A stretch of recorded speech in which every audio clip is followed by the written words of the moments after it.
Welcome back दोस्तों। आज मैं आपके सामने एक मराठी मूवी का एक्सप्लेनेशन लेकर आया हूँ जिसका नाम है सावट, जो 2019 में रिलीज हुई। उसी तरह एक क्राइम सस्पेंस थ्रिलर मूवी है। और जो लोग मराठी जानते हैं, क्या आप लोग मुझे ये बता सकते हैं कि सावट का मतलब क्या है? खैर, अब मूवी के बारे में बात करें तो मूवी मुझे बहुत ही अच्छी लगी। मूवी के एंड तक मूवी सस्पेंस में ही चलती रहती है। उसी तरह इस मूवी में बहुत ही जबरदस्त मैसेज है कि हमको और हमारे बच्चों को एजुकेशन कितना इम्पोर्टेंट है, स्पेशली गाँव के लोगों को कितना इम्पोर्टेंट है। और इसी तरह पता नहीं अंधविश्वास की वजह से न जाने कितने मासूमों की जान गई है, कितने औरतों को मार दिया गया है। चलिए मैं आपको इस मूवी की समरी सुनाता हूँ कि महाराष्ट्र के किसी गांव में एक अजीब सी घटनाएं होने लगती है। मतलब 7 सालों में हर एक साल एक बंदा सुसाइड करके मर जाता है। और आई विटनेस का ये कहना था कि वो लोग एक डायन को देखा था। तो इस केस के बारे में एक लेडी पुलिस ऑफिसर को पता चलती है। वो लेडी पुलिस ऑफिसर उस गाँव जाती है उस केस की इन्वेस्टिगेशन करने के लिए। लेकिन इसी दरमियान में एक और बंदा सुसाइड करके मर जाता है। तो क्या है इन सुसाइड के पीछे का राज? क्या सच में देखने वालों ने एक डायन को देखा था? क्या सच में वो सुसाइड था या मर्डर? क्या है उस गांव का राज? क्या सच में उस गांव में एक डायन रहती है? इसी के बारे में है इस मूवी की कहानी। तो चलिए बिना डैमेज के लेट्स स्टार्ट। और उससे पहले अगर आप मेरे चैनल पर नए हैं तो अपना प्यार दिखाइए, अगर पुराना है तो और प्यार लुटाइए। मूवी की शुरुआत होती है जुलाई 2015, जहां पर एक गांव के मुखिया को दिखाया जाता है जो बहुत ही बुरी तरह से जख्मी होता है। और ये सरपंच किसी से हाथ जोड़कर गिड़गिड़ाते हुए माफी मांगने लगता है कि मुझे माफ कर दो। तभी वहां पर उस गांव का पुजारी आता है और वो पुजारी कोई चीज देखकर डर जाता है। दूसरे सीन में वो पुजारी बेहोश पड़ा होता है और वो सरपंच लटक रहा होता है। मतलब इस सरपंच ने अपने आप को फांसी लगा ली। खैर, दूसरे सीन में एक लेडी को दिखाया जाता है जो फिलहाल अपने घर में बैठकर डायरी लिख रही होती है। डायरी लिखते हुए ये लेडी अपने आप में सवाल करने लगती है, क्या सच में मैं एक औरत हूँ? क्या मैं एक अच्छी माँ नहीं हूँ? क्या मैं एक अच्छी बेटी नहीं हूँ? और इसी तरह एक केस के बारे में डिटेल से लिखने लगती है। उसके बाद सीन फिर से 1 साल बाद शिफ्ट होता है। मतलब वो सरपंच बनने के 1 साल बाद, जहाँ पर एक लेडी पुलिस ऑफिसर का इंट्रोडक्शन होता है और उसका नाम है एसीपी अदिति देशमुख। एक्चुअली अदिति अपने सुपीरियर के कहने पर इस गांव आई है क्योंकि 9 दिन पहले इस गांव के पुजारी का मर्डर हो चुका था। पुलिस वालों ने केस को सॉल्व नहीं कर पाए, इसीलिए इसका सुपीरियर अदिति को यहाँ पर भेजता है। एक्चुअली अदिति की टीम में 2 मेन लोग होते हैं, एक का नाम होता है तरुण, दूसरे का नाम होता है अतुल। तो उसी गांव में अदिति से मिलने के लिए एक बूढ़ा आदमी बैठा हुआ रहता है। एक कांस्टेबल इस बूढ़े आदमी के पास आकर अदिति के बारे में कहने लगता है कि अदिति मैम बड़े से बड़े केस को चुटकियों में सॉल्व कर देती है। खैर, अब प्रेजेंट केस के बारे में बात करें। 9 दिन पहले दीनानाथ नाम के एक पुजारी का इस गांव में मर्डर हो चुका था। दीनानाथ की हत्या रात के 9:30 के आसपास हुई थी और सुबह एक दूध वाले ने दीनानाथ की लाश को देखा था, पुलिस को इन्फॉर्म किया था। इन्वेस्टिगेशन के दौरान मर्डर वेपन नहीं मिला। खैर, उसके बाद अदिति दीनानाथ के पोस्टमार्टम रिपोर्ट मंगवाती है और इन रिपोर्ट्स को बहुत ही डिटेल में स्टडी करने लगती है। उसके बाद अदिति एक रेस्टोरेंट वाले को और एक बार वाले को अपने पास बुलाती है। तो पहले रेस्टोरेंट वाले का कहना ये होता है कि हर संडे दीनानाथ इसके रेस्टोरेंट आकर बिरयानी खाया करता था। अब चूंकि दीनानाथ एक पुजारी था तो दीनानाथ अपने फेस पर मास्क पहनकर पीछे रास्ते से आया करता था ताकि लोगों को पता ना चले। और बार वाले का कहना यह होता है कि उसी दिन रात दीनानाथ और एक और छोटा पुजारी इसके बाहर आए थे शराब पीने के लिए। और दिखने में ऐसा लगता था कि वो दोनों बहुत ही खुश नजर आ रहे थे और उसी तरह वो दोनों किसी लॉटरी के बारे में बात कर रहे थे। यह सुनने के बाद अदिति उस छोटे पुजारी को अपने पास बुलाती है और पहले इस पुजारी से पूछने पर इसने अपना झूठा बयान दिया था कि उस दिन ये पुजारी दीनानाथ के साथ नहीं था। उसके बाद अदिति उस छोटे पुजारी के घर जाती है उसके घर की तलाशी लेने के लिए। इधर उधर सर्च करने पर इसको एक लाठी नजर आती है। तो अदिति इस लाठी पर कुछ केमिकल्स वगैरह डालती है तो इसको कुछ खून के धब्बे नजर आते हैं। और बाहर आने के बाद अदिति यही प्रेडिक्ट करने लगती है कि शायद इस छोटे पुजारी ने दीनानाथ को उस कमरे में मारा होगा। उसके बाद इसने दीनानाथ की लाश को किसी जंगल में फेंक दिया। लेकिन ये काम ये अकेला नहीं कर सकता, शायद इसके साथ इसकी बीवी होगी। तो वो छोटा पुजारी अपनी बीवी बच्चे को बचाने के लिए अपना जुर्म कबूल कर लेता है। यह कहने लगता है कि इन्होंने 5 लाख की लॉटरी जीती थी और शराब पीकर नशे की हालत में ये छोटा पुजारी दीनानाथ को गलती से मार दिया और दीनानाथ मर गया। उसके बाद क्या था, अदिति उस छोटे पुजारी को अरेस्ट कर लेती है। तो यहाँ से असली कहानी शुरू होती है। खैर, केस सॉल्व होने के बाद अदिति फ्रेश एयर लेने के लिए थोड़ी दूर पर जाती है। तभी अदिति के पास वो बूढ़ा आदमी आता है और इस बूढ़े आदमी का नाम होता है जनार्दन गायतोंडे। और गायतोंडे अदिति को किसी जगह पर बिठाकर अपने गांव की कहानी सुनाने लगता है कि कुछ सालों से इसके गांव में कुछ अजीब सी घटनाएं हो रही है। पिछले 7 सालों में 7 लोगों ने आत्महत्या कर ली अदिति बताने लगती है कि शायद कुछ फाइनेंशियल प्रॉब्लम होगी, किसान होंगे वो लोग। सुसाइड तो कई जगह पर होते ही रहते हैं। तो ऑफकोर्स वहीं पर अतुल होता है। अतुल अदिति से कहने लगता है, नहीं मैडम, मरने वाले कोई गरीब लोग नहीं थे, वो पैसे वाले थे और उसी तरह अच्छे खानदान वाले भी थे। गायतोंडे बताने लगता है कि हमारे गांव के बाहर एक डायन का घर है। उस डायन ने 2 जुड़वा बच्चियों को जन्म दिया था। एक का नाम था अधीरा, दूसरे का नाम आशनी। 8 साल पहले कुछ गाँव वालों ने ये देखा कि आशनी ने कुछ कंकालों के साथ जादू मंत्र कर रही है, ब्लैक मैजिक कर रही है। वो गांव वाले फौरन मुखिया जी को इन्फॉर्म किया और पता नहीं एक दिन वो डायन मतलब आशनी गायब हो गई और वो कहाँ गई किसी को पता नहीं। और वो एक्चुअली रेनी सीजन में गायब हो चुकी थी और दूसरे ही साल से हमारे गांव में आत्महत्याएं होना शुरू हुई। अतुल कहने लगता है कि मैडम जो लोग मर चुके थे वो लोग अपने आप को टॉर्चर करके मर गए। मतलब पहले वो लोग अपने हाथ की नस काट लिया, उसके बाद अपने आप को फांसी लगा लिया। और एक्चुअली इन 7 सुसाइड प्लेस पर आई विटनेसेस थे। उसके बाद गायतोंडे बताने लगता है कि जिस दिन आशनी गायब हुई उसके दूसरे साल अधीरा कहीं पर जाती है और उसी दिन रात कोई ना कोई सुसाइड करके मर जाता है। अतुल कहने लगता है, जी हाँ मैडम। इंक्वायरी करने पर पुलिस वालों को ये बात पता चली कि जिस दिन सुसाइड हुए थे उस दिन अधीरा अपने गांव में नहीं थी और पिछले 7 सालों से यही होता था। तो खैर ये सारा सब कुछ सुनने के बाद अदिति गायतोंडे से कहने लगती है, तो इसमें मैं क्या आपकी हेल्प कर सकती हूँ। अतुल अदिति को साइड में बुलाकर उससे ये कहने लगता है कि मैडम 2 साल पहले इस गांव के केस को सीबीआई ने टेक ओवर किया था, लेकिन कुछ भी फिजिकल एविडेंस ना होने की वजह से ये केस अनसॉल्व मिस्ट्री बन के रह गया। और मुझे ये बात पता चली है अगर इस साल भी किसी बंदे ने सुसाइड कर लिया तो वो गांव वाले अधीरा को जिंदा जलाएंगे। प्लीज मैडम आप ही मदद कर सकते हो। उसके बाद अधीरा को दिखाया जाता है जो रात होने के बाद गांव में आती है पानी लेने के लिए किसी कुएं में और वहीं से 2 लड़के गुजर रहे होते हैं। तो वो 2 लड़के अधीरा को देखकर अपना रास्ता काट लेते हैं। मतलब वो गांव वाले अधीरा को भी एक विच समझ रहे होते हैं। दूसरे दिन अदिति अपनी टीम के साथ गायतोंडे के गांव आती है। इस गांव में आने के बाद अदिति और उसकी टीम पहले इस गांव के मुखिया से जा मिलती है और इसका नाम है वात्सलाबाई। वात्सलाबाई अदिति को बताने लगती है कि आप जो कुछ भी इन्वेस्टिगेशन करना चाहते हो खुल के कीजिए, मैं आपकी हेल्प करूंगी, लेकिन इस गांव के बाहर एक डायन का घर है, आप वहां पर कभी भी मत जाइए। उस डायन के घर वालों ने कुछ सालों पहले मेरे बेटे को और मेरे पति को भी छीन लिया। उसी डायन की वजह से आज मैं विधवा हूँ। खैर उसके बाद अतुल अदिति को एक टेम्पररी ऑफिस के पास लाता है और एक के बाद एक इस गांव के इंसिडेंट के बारे में बहुत ही डिटेल में अदिति को बताने लगता है। तो पहले इस गांव में इंसिडेंट की शुरुआत हुई अगस्त 2008 में। अगस्त 2008 में ये कपल जंगल के रास्ते से गुजर रहे थे और उन दोनों ने ये देखा कि आशनी किसी बड़े से गड्ढे में इंसानों की हड्डियों के साथ कुछ जादू मंत्र वगैरह कर रही थी। यह देखकर मियाँ बीवी घबरा गए और फौरन मुखिया जी को इन्फॉर्म किया। वो मुखिया अपने साथ कुछ गाँव वालों को लेकर यहाँ पर आता है और वो गाँव वाले आशनी को उस गड्ढे से बाहर निकालकर आशनी को कुछ करने ही वाले होते हैं। तभी वहाँ पर एक पुलिस इंस्पेक्टर आ जाता है और उन सारे गाँव वालों को रोक देता है और उस वक्त उस पुलिस के बयान के हिसाब से आशनी वहाँ से भाग गई, मतलब अपनी जान बचाने के लिए। और उसी दिन रात वात्सलाबाई का बेटा जिसका नाम होता है संग्राम अपने दोनों दोस्तों के साथ एक ट्रक एक्सीडेंट में मर गया और उस वक्त वो शराब पी के किसी ट्रक को चला रहा था। उसके बाद अदिति अतुल से पूछने लगती है कि उन दोनों बहनों के बारे में कुछ बताओ। अतुल बताने लगता है कि जो गांव छोड़ के चली गई है उसका नाम है आशनी और वो बहुत ही इंटेलिजेंट लड़की थी। हिस्ट्री में मास्टर्स भी किया था उसने और इसी गांव के एक स्कूल में एज ए टीचर की तरह जॉब भी किया करती थी। अब अधीरा के बारे में बात करें तो अधीरा एक अनपढ़ लड़की है, वो कुछ छोटे मोटे काम करके अपनी जिंदगी गुजार रही है। उसके बाद अतुल उन इंसिडेंट के बारे में कंटिन्यू करने लगता है। इस गांव में पहला सुसाइड केस हुआ था अगस्त 2009, मतलब आशनी मिस होने के ठीक 1 साल बाद। एक दिन स्कूल का हेडमास्टर जिसका नाम होता है सावंत एक कुएं के पास से गुजर रहा था। तो सावंत ने एक बंदे की रोने की आवाज सुनी। वो बंदा बहुत जख्मी हालत में अपने हाथ जोड़कर किसी से माफी मांग रहा था। सावंत फौरन उस बंदे के पास जाकर उसे समझाने लगता है, उसे होश में लाने की कोशिश करता है। लेकिन तभी सावंत को उस कुएं के पानी में एक अजीब की आकृति नजर आती है। आशनी एक भयंकर शक्ल लेकर इसके सामने आती है।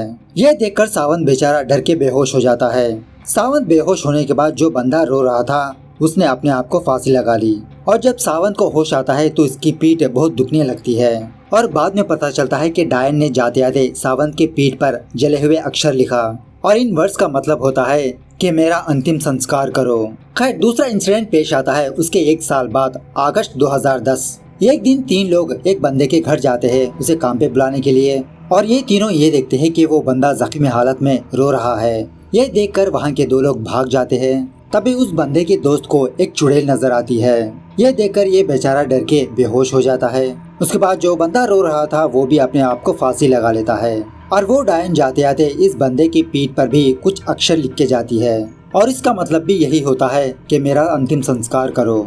नेक्स्ट इंसिडेंट पेश आता है उसके 1 साल बाद, अगस्त 2011, और इस हादसे का आई विटनेस एक डॉक्टर होता है। उस डॉक्टर ने एक बंदे को रोते हुए देखा जख्मी हालत में। जब ये डॉक्टर उसके पास गया तो उसे भी एक डायन नजर आई। ये देखकर वो डॉक्टर भी बेहोश हो गया। उसके बाद जो जख्मी बंदा था उसने अपने आप को फांसी लगा ली, और इस डॉक्टर की पीठ पर आशनी का नाम लिखा हुआ रहता है। दूसरा इंसिडेंट उसके दूसरे साल ही पेश आता है, लेकिन इस बार अगस्त में नहीं बल्कि जुलाई में होता है। एक दिन 3 बंदे एक मंदिर के पास से गुजर रहे थे। उन्होंने उस मंदिर के अंदर किसी बंदे को रोता हुआ देखा, तो 2 बंदे वहाँ से भाग गए, और एक बंदा जब रोते हुए बंदे के पास गया था तो उसको भी एक चुड़ैल नजर आती है। वो बंदा भी बेहोश हो जाता है, और जो बंदा रो रहा होता है वो अपने आप को सुसाइड कर लेता है। अदिति जो आई विटनेस होता है उसे इस मंदिर के पास बुलाने लगती है, लेकिन ये बंदा उस मंदिर को देखते ही डरने लगता है, वहाँ पर आना नहीं चाहता। ये देखकर अदिति उस बंदे को जाने के लिए कहती है। इस तरफ इस गांव की सरपंच वात्सलाबाई एक जादूगर को अपने गांव लाती है। ये जादूगर कुछ जादू मंत्र पढ़कर इन गांव वालों से कहने लगता है कि इसी महीने में एक और बंदे की मौत होने वाली है। उसी तरह से ये जादूगर इन गाँव वालों को एक अजीब की कहानी बताने लगता है कि कई 100 साल पहले इस गाँव के जंगलों में एक डायन रहा करती थी। कुछ दिनों बाद उस डायन की मौत हो गई। आशनी ने उस डायन की हड्डियों को फाइंड आउट करके उसकी पूजा पाठ करने लगी, ताकि इसे और शक्तियाँ हासिल हो, आशनी और शक्तिशाली हो जाए। अगर इस सिलसिले को रोकना होगा तो बलि देनी पड़ेगी। आप सब गांव वाले उस डायन की हड्डियों को इकट्ठा करके साथ में आशनी की बहन अधीरा को भी बलि चढ़ा दो, तब जाके इस गांव में शांति आएगी। खैर, इस तरफ नेक्स्ट इंसिडेंट पेश आता है 2013 अगस्त। तो इस हादसे का भी एक आई विटनेस होता है। मरने वाला बंदा अपने आप को बहुत बुरी तरह से टॉर्चर करके मर गया, और इस बंदे की पीठ पीछे ये लिखा था कि मेरा अंतिम संस्कार करो वरना देखो क्या होगा। उसके बाद का इंसिडेंट 2014 को हुआ था, और इस बार आई विटनेस थी एक औरत। यह औरत भी डायन को देखकर बेहोश हो गई। उसके बाद जो जख्मी बंदा था उसने भी अपने आप को फांसी लगा ली, और इस औरत के हाथ पर ये लिखा हुआ रहता है इंसाफ। और फाइनल इंसिडेंट पेश आता है 2015 को, और यही सीन मूवी के स्टार्टिंग में दिखाया गया था, जहाँ पर इस गांव के मुखिया की मौत हुई थी, और इस हादसे का आई विटनेस था एक पुजारी, और इस पुजारी के सीने पर यह लिखा हुआ रहता है बदला। उसके बाद अतुल अपने एक इंसिडेंट के बारे में अदिति को सुनाने लगता है। 8 साल पहले अतुल जॉब में भर्ती नहीं हुआ था, मतलब ये पुलिस वाला नहीं था। एक दिन अतुल और इसके दोस्त जंगल में जाकर बियर वगैरह पी रहे थे, तो शायद अतुल ने ज्यादा पी ली थी तो इसे सुसु आने लगती है, तो अतुल मूतने के लिए साइड में जाता है। तभी जंगल के रास्ते से आशनी गुजर रही थी, और तभी आशनी के हाथ में जो बैग था वो फिसल के नीचे गिर जाता है, और अतुल आशनी के बैग में कुछ कंकालों को देखता है। यह सुनाने के बाद अतुल अदिति से कहने लगता है, अब बताइए मैडम, अगर मान लिया जाए कि वो गाँव वाले झूठ बोल रहे हैं, जो मैंने देखा वो क्या था? आखिरकार कोई क्यों अपने घर में इंसानों की हड्डियों को रखेगा? खैर, उसके बाद अदिति बहुत सोचने के बाद अदिति को ये बात पता चलती है कि ये सारे हादसे एक्चुअली हिंदू कैलेंडर के हिसाब से हुए हैं, और वो भी एक ही दिन, मतलब ये सुसाइड इंग्लिश कैलेंडर के हिसाब से नहीं हुए थे। और अदिति ये प्रिडिक्ट करने लगती है कि शायद नेक्स्ट सुसाइड कल होने वाला होगा। उसी दिन रात अदिति अपनी टीम को बुलाकर गांव में पहरेदारी के लिए लगा देती है, और सारे गांव वालों को घर में रहने के लिए कहती है। और तभी अदिति को अधीरा के बारे में याद आता है, मतलब जिस रात हादसा होता है उस रात अधीरा अपने गांव में नहीं होती। तो दूसरे दिन सुबह यही जानने के लिए अदिति और अतुल ये दोनों अधीरा के घर जाते हैं, और अदिति अतुल को साइड में जाने के लिए कहती है अधीरा से पर्सनली बात करने के लिए। यहाँ आने के बाद अदिति अधीरा से अपना इंट्रोडक्शन करती है, और अदिति से कहने लगती है कि मैं यहाँ पर तुम्हारी हेल्प करने के लिए आई हूँ, अगर मुझे तुम्हें हेल्प करनी होगी तो मुझे अपने बारे में सारी बातें बताओ। तो उसी तरह से अधीरा चाय बनाते हुए अदिति को अपने फैमिली के बारे में बताने लगती है कि बहुत साल पहले इसके ग्रैंडफादर और इसके फादर एक लैंड रिफॉर्म एक्टिविस्ट थे, मतलब अपनी जमीन हासिल करने की प्रोटेस्ट में लगे हुए थे। और एक दिन अचानक इसके ग्रैंडफादर की लाश किसी कुएं में पाई गई, और इसके फादर की लाश एक रेलवे ट्रैक पर पाई गई। और इस गाँव की 95% जमीन इस गाँव के मुखिया ने हड़प ली है। तो अधीरा की माँ इसके बारे में प्रोटेस्ट करने लगी, और एक दिन इस गांव वालों ने अधीरा की माँ के बैग में कुछ ह्यूमन स्केलेटन्स को देखा। ये देखकर गांव वाले ये समझने लगे कि अधीरा की माँ एक डायन है और उसे अपने गांव से बाहर निकाल दिया। उसके बाद अदिति अधीरा से पूछने लगती है कि तुम्हारे घर के बाहर वो हड्डियाँ क्यों लटक रही है। अधीरा कहने लगती है कि वही हड्डियाँ हमारी रक्षा करते हैं, मेरी माँ ने बांधा था उनको। गांव वालों ने तो अपने गांव से हमें बाहर निकाल दिया और ऊपर से वो गांव वाले हमको डायन डायन कहकर बुलाया करते थे। हम ठहरे लाचार बेबस लोग, हमारी रक्षा कौन करेगा। तो डायन का वर्ड ही हमें बचाने लगा इन वहशी दरिंदों से। अगर डायन का वर्ड हमें ना लगता तो कोई ना कोई गांव वाला हमारे पास आकर हमारा बलात्कार कर चुका होता। उसके बाद अदिति अधीरा से पूछने लगती है कि जिस दिन हादसे होते हैं उस दिन तुम कहाँ पर जाती हो। तो अधीरा कुछ भी जवाब ना देते हुए अदिति से कहने लगती है, ओफो मैं तो बातों में भूल ही गई। ऐसा कहते हुए अपनी बैग लेकर अपने घर से बाहर चली जाती है। उसके बाद अदिति अपने ऑफिस आने के बाद एक लेडी कांस्टेबल को अधीरा के पीछे लगा देती है और उस वक्त अधीरा बस में होती है और उसी तरह अपनी टीम को अधीरा के घर भेजती है उसके घर की तलाशी लेने के लिए। अधीरा की घर की तलाशी लेने के बाद तरुण कुछ चीजें लेकर अदिति के सामने आता है और इन चीजों में से अदिति को एक बहुत ही इम्पोर्टेंट चीज नजर आती है और तभी वहाँ पर इस गांव की सरपंच वात्सला बाई आती है। एक्चुअली आज रात इस गांव वालों ने अपने गांव में कुछ पूजा पाठ रखा है। मतलब इस गांव वालों ने डिसाइड कर लिया अगर आज रात किसी भी बंदे की मौत होगी तो ये सारे गाँव वाले अधीरा की बलि चढ़ाएंगे। अदिति वात्सला बाई से कहने लगती है कि जब तक मैं इस गाँव में हूँ मैं अधीरा को कुछ भी होने नहीं दूंगी।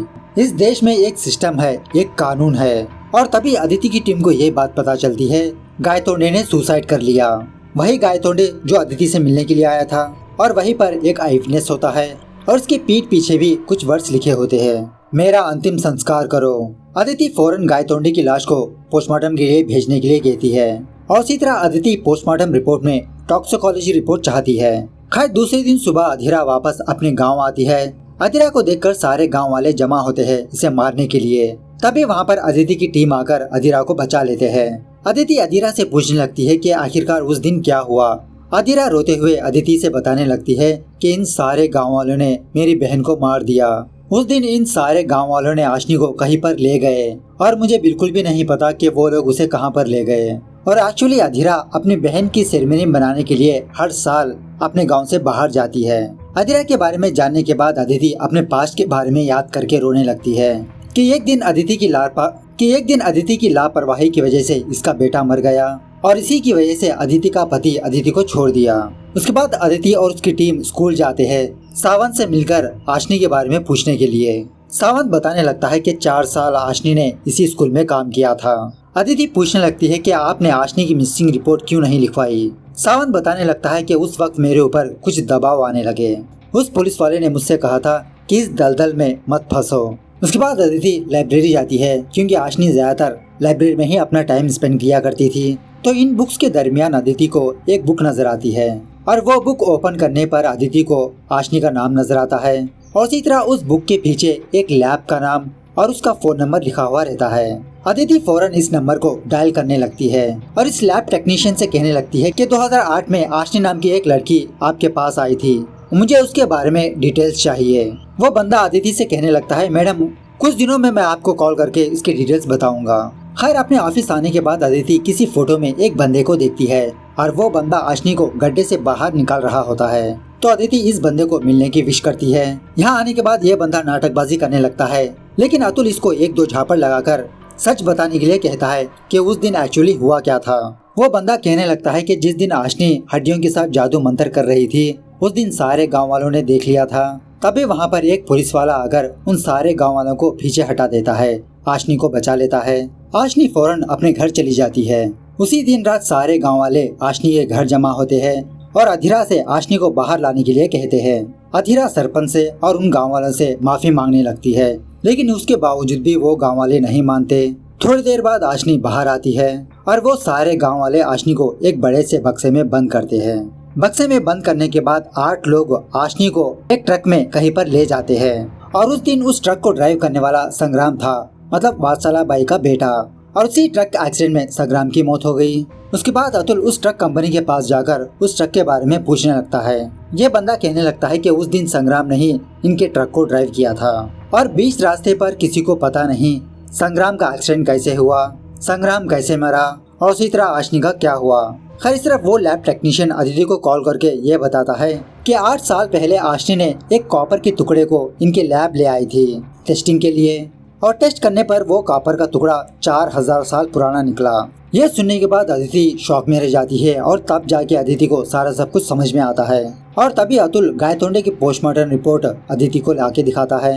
ये रिपोर्ट देखने के बाद अदिति अतुल से कहने लगती है कि तुम सारे लोगों को, मतलब उन आई विटनेसेस को और उसी तरह अधीरा को मास्टर के घर जमा करो। तो उसी दिन रात ये सारे लोग सावंत के घर जमा होते हैं और अदिति गायतोंडे के आई विटनेस से पूछने लगती है कि बताओ आखिरकार वहाँ पर क्या हुआ। तो ये बंदा भी सेम कहानी अदिति को सुनाने लगता है और अदिति इसे एक झापड़ लगाकर इससे कहने लगती है कि तुम वहाँ पर बेहोश नहीं हुए थे, तुम क्लिनिक में बेहोश हुए थे। ऐसा कहते हुए अदिति उन सारे लोगों को एक फोटो दिखाती है और ये फोटो देखने के बाद हमें ये बात पता चलती है कि एक्चुअली अधीरा और आशनी ये दोनों सावंत की बेटियां हैं। उसके बाद अधीरा जो कुछ भी हुआ वो अदिति को सुनाने लगती है। एक दिन आशनी हंसी खुशी कहीं पर जाने लगती है। अधीरा आशनी से पूछने लगती है कि आखिरकार क्या हुआ। आशनी कहने लगती है कि इतने सालों की मेरी मेहनत रंग लाई है, मैं फिलहाल सरपंच के पास जा रही हूँ, वापस आने के बाद तुम्हें बताऊंगी। और उसी दिन गाँव वालों ने आशनी को जादू मंत्र करते हुए देखा था। वार्सालाबा आशनी को घसीटते हुए उसके घर लाती है। अधीरा पूछने पर आशनी जो सच है वो अधीरा को सुनाने लगती है कि एक दिन आशनी को जंगलों में किसी की हड्डियां मिली थी। उन हड्डियों को ट्रेस करते हुए आशनी ने किसी जगह पर खुदाई की तो इसे और हड्डियां मिलने लगी। तो जैसा जैसा आशनी खुदाई करती रही उसी तरह से काफी सारी हड्डियां मिलने लगी और खुदाई करने पर कुछ कॉपर के बर्तन भी पाए गए। आशनी ने उस कॉपर के टुकड़े को लैब भेजा टेस्टिंग के लिए।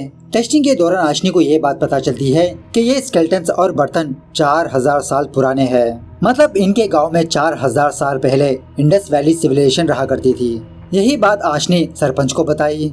सरपंच उन सारी चीजों को कलेक्ट करने के लिए आशनी को फिर से वहां पर भेजता है और उसी वक्त वो सरपंच आशनी के पास कुछ गांव वालों को भेजता है ताकि उन गांव वालों को ऐसा लगे कि आशनी जादू मंत्र कर रही है।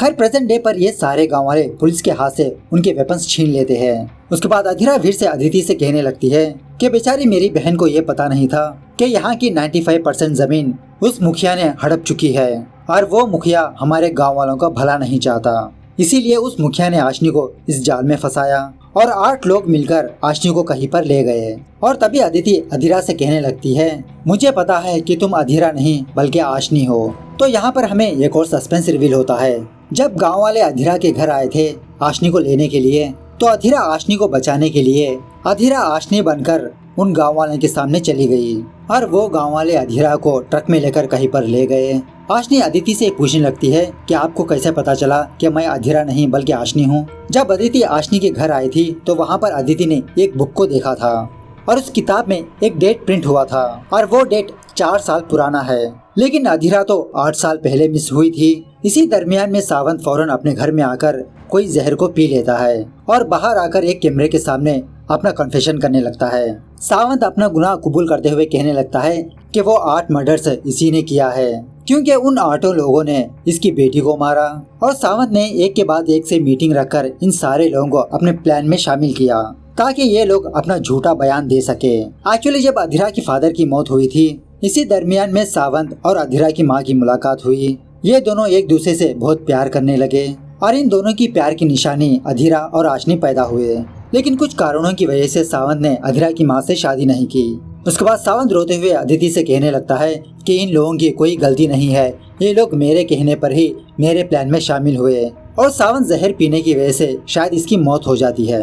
खैर उसके बाद अदिति की टीम संग्राम के फोन रिकॉर्ड्स चेक करने लगते हैं कि जिस दिन संग्राम का एक्सीडेंट हुआ था उस दिन संग्राम ने किस किस को कॉल किया था। सारे लोगों को कॉल करने पर इन लोगों को एक बंदे के बारे में पता चलता है जो बहुत ही पियक्कड़ होता है। जब पुलिस इस बंदे के घर के पास आती है तो ये बंदा पुलिस वालों से वारंट मांगने लगता है। यह सुनने के बाद अदिति को बहुत गुस्सा आता है और अदिति इस घर के अंदर घुस के इस घर की तलाशी लेने लगती है।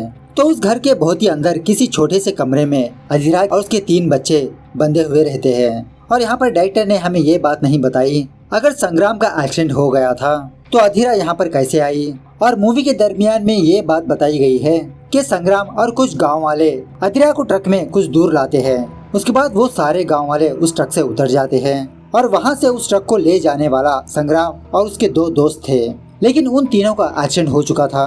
तो यहाँ पर ये बात मुझे थोड़ा वियर्ड सी लगी। उसके बाद फाइनली टीवी में ये न्यूज चलती रहती है कि कुछ आर्कियोलॉजिस्टों ने अधीरा के गांव में कुछ कंकालों को ढूंढ निकाला है और इसी तरह कुछ सोने चांदी की चीजें, जिसकी वजह से आशनी का गांव फेमस हो जाता है। इस तरह से ये मूवी यहाँ पर दी एंड होती है।